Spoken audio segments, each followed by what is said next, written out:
Hello, it's day 39, and in our New Testament reading today, we are looking at Matthew 26. And it starts off by saying, when Jesus had finished saying all these things, and the things that Jesus has been teaching and that we have been reading have been at times very blunt, at times hard to hear.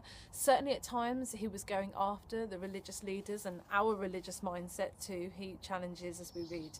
And so then it's no wonder that as he's finished saying all these things, the chief priests, they've had enough, and they say, this is, enough of this, it's time, he's got to die.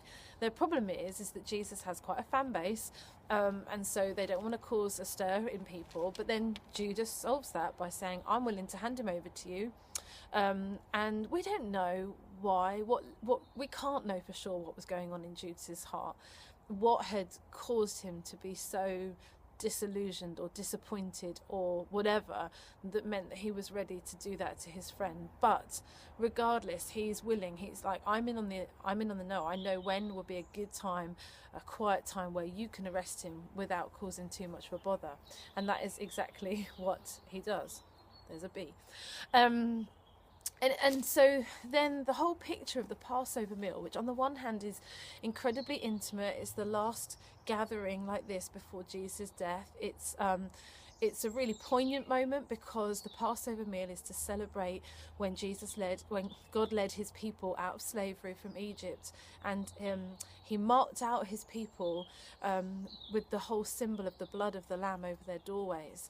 And so it's an amazing act of remembrance, but of course it's a hugely prophetic moment where now Jesus is in that moment identifying himself as the lamb, and it's his blood that's going to save. And it's his body as it's broken that's going to be the saving act. And what's all of this going on with this whole then really incredibly painful conversation. Jesus had been saying for a while that he had to die. That was no surprise to them at this point, but now he introduces this new painful truth that one of them is going to betray him, and he is incredibly, that it says they're sad about that. Understatement. They are so saddened that one of them could possibly do that. So there's lots going on this night, but the amazing picture, as I said, of Jesus saying, this is me, I am the lamb, that he doesn't just say, I am the lamb for you, although that's true, but when he says this bread, it represents my body, and he says to them, take it and eat it, and he says, this is my blood which is poured out for the forgiveness of sins for many. And when he says take it, when he offers them, what it does is that in that moment it goes from just being an out there impersonal but thing to be thankful of. He's saying not only is it something to be grateful for, but it's something that you're part of. This now involves you. You've been invited in. You are part of this story.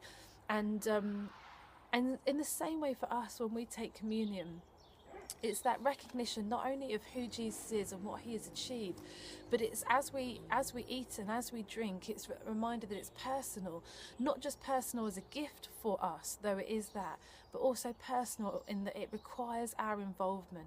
It's an active thing that we're involved in. We somehow wonderfully are partnered with Jesus in our lives today. Have a good day. I hope that blesses you. I look forward to seeing you tomorrow. God bless.